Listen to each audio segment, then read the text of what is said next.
Hi everybody, this is going to be kind of a different video I'm making here. As everybody's probably well aware of at this point, I'm going to be spending the next little while promoting my Mixed Signals movie, which you can support right now on Kickstarter and also Redbubble. Since I'm going to be dedicating quite a bit of time to promoting the movie as much as I can, I've been brainstorming, new and kind of unique ways of talking about the film, and just to spice things up a bit, because, I don't want to flood my social media too much with the exact same update over and over again. I don't think that's particularly fun to see, it's not particularly fun to make either. So I thought to start with, kind of divvy up like the kind of content that I'll be giving in regards to the film, I talk about first what inspired the project Mixed Signals. Now, for those who don't know, Mixed Signals is a 9-minute 2D animated film that follows the story of a little robot that comes to find out that it's very different from all the other kids. It gets easily overstimulated, it has trouble talking to other kids, it's often confused for a troublemaker by teachers. But by learning the truth about what it is, and by harnessing the power of communication, it learns that just because it's different doesn't mean it can't live a happy life with meaningful relationships. Now, the thing about the film is that it is an allegory for living on the autism spectrum, as you probably guessed by that little elevator pitch there. And it's very personal. It comes a lot from my personal experiences as an autistic individual. More specifically, it's based on experiences that I had as a child before my diagnosis. And it has a very peculiar way of giving its message. There's no faces, there's no language of any kind. Instead, what these robots do is they send these wavelength transmissions to each other via the satellite dishes on their heads, and they convey their thoughts and feelings through these transmissions, and also through their heads like television sets, because they have like little monitors on their faces. So I can't remember exactly how I came about the idea of this. I think part of it is that I've always wanted to do a story involving robots, because robots, I find, are a very compelling narrative device, no pun intended.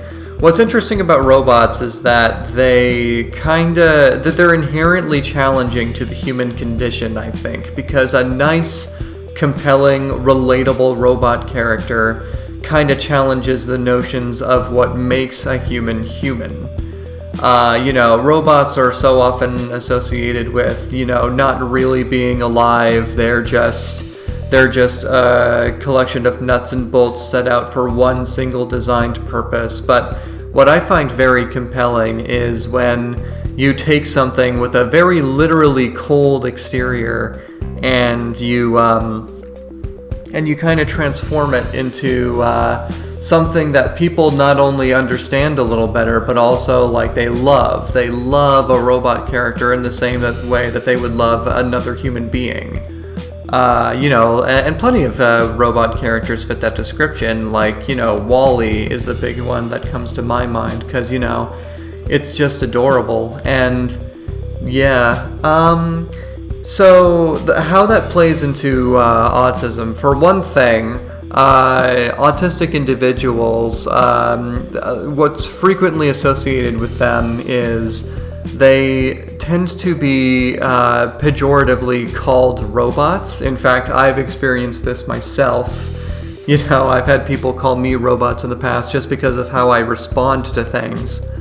And that just kind of stuck with me. So I thought, robots are often like this kind of nice little exercise about how to relate to a character. And incidentally, autistic people are people that unfortunately neurotypical people, they tend to struggle relating to for one reason or another. And when it comes to representation of neurodivergent people in media, there's a handful of really good ones, like Abed from Community or Judah from BoJack Horseman, where they just have things about them that regular audiences find very endearing. But that said, I feel like 9 times out of 10, the appeal of an autistic character in film and television, it's always from the outsider perspective that they're seeing them as. It's less about what it's like to be autistic and more about how having an autistic people in your life affects quote-unquote normal people. And, that's kind of unfortunate because, I feel like autistic people have their own stories to tell, and there are ways to make autistic individuals more identifiable to broader audiences. So yeah, that was one of the main goals of this film, is I wanted it to, kind of bridge that gap a little better and to tell the story specifically from an autistic individual's perspective. You're not an outsider looking into somebody else's life anymore, or experiencing something from the shoes of a friend of an autistic person or a family member of an autistic person. That's not what this is about. This is about understanding a little better how everything appears from an autistic person's angle. And that was the main goal of the film. But at the same time, I also didn't want the film to be too preachy. This is just a personal thing about me. I'm personally not a fan of movies that they talk more than they show, or they tell more than they show. I don't like movies that rely on narration. I don't like movies that they just kind of explicitly tell you to your face what the point is. I like, I like movies that have an air of mystery to them, and you watch them, and even if you don't immediately get it, it sticks with you. You keep thinking about it, and you want to revisit it to see if you can actually understand the point that time. Those are the kind of movies that I like, because they take full advantage of the visual storytelling medium, and I kind of approached Mixed Signals with that exact philosophy. That's part of the reason why there's no language in the film whatsoever, and that's part of the reason why the characters don't have faces. I wanted to purposely limit the means in which I can tell my story. I didn't want to rely on, exposition dumps or anything like that. I just wanted to be able to effectively tell the story with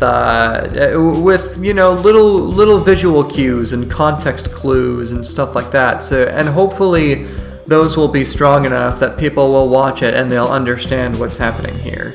And granted, that is a very difficult thing to do. I'm not trying to say that people should just, that they should never rely on narration or stuff like that, because I understand why sometimes storytellers feel the need to fall back on those things, because trying to make a point clear without language and without facial expressions and all those typical things, go-to things, it is very difficult, and that's something that this project has presented to me. But I think it's been a very worthwhile exercise for me to try and go without, and I wouldn't have it any other way, because I think the fact that the film is what it is, it gives the film like a creative edge almost. It makes it unlike anything else, or at least that's what I'm hoping is the case. So yeah, that's kind of my thought process behind it. I always wanted to do stories with robots to some degree. And originally, I think at some point in my thinking about the movie, it was originally going to be a different thing. Like, it was going to be one robot in a world of just normal kids and, normal human being kids. And the robot was going to be the one that feels out of place. But I decided that's leaning too much into the pejorative sense. That's making autistic people seem too much like an outsider. And I think it leans too much into like stereotypes with autistic people that I want to avoid. So I quickly workshopped that, and I decided, okay, instead of going down that route, I'm going to make it so everyone's a robot and they all communicate the exact same way. And on the surface, there is nothing really different between this kid and all the other kids, because that's really what autism is. Like, you can't really tell the differences between kids until you start seeing how they behave and what they're like and who they really are. And I think that's ultimately a much stronger message and a much stronger point to make anyway. And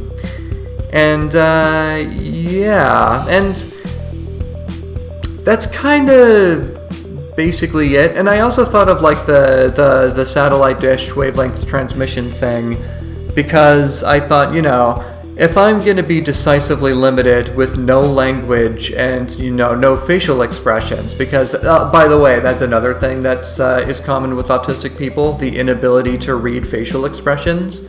So I thought, if this is going to be from a autistic individual's perspective, then, maybe like that should literally be a blank slate, which could be kind of interesting.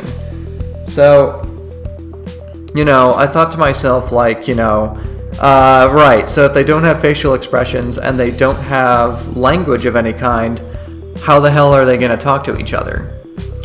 And I thought of the idea of, them sending satellite transmissions with satellite dishes on their heads, because I thought, that's communication. That's literally telecommunication. Like, that's, that they send and receive signals to each other.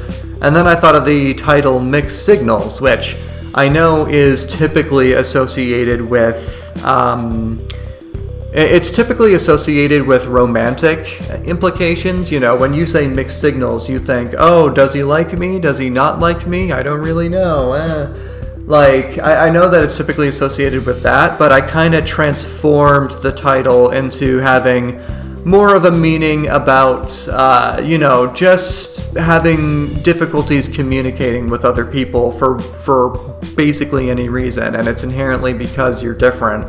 And also, it takes the premise to a very literal place. Like, literally, it's mixed signals, as in they send confusing signals to each other because they have satellite dishes. Sorry this doesn't really have a structure to it. I'm literally going off the cuff, and this probably just sounds like a bunch of rambling. I was thinking of writing out my thoughts more concretely, but I thought maybe it would be more genuine if I just kind of talked about it as if it were like an off-the-cuff interview. But I hope this was interesting for anybody who wanted to listen, and I hope that you tune in to Mixed Signals when it releases. I'm planning on releasing it in November of 2022. It's already making incredible progress, both on the production side and on the crowdfunding side. Big thank you to all the early backers. I hope to earn more support down the road, and this is very, very exciting. I'm glad to be doing this. So tune into Mixed Signals. Click the link to the Kickstarter if you want to get a more formal idea of what this movie is all about, and if you want to see some behind the scenes footage, check out the tiers there. You can also purchase some merch from the Redbubble if you want to check that out. And thank you so much for listening. Take care.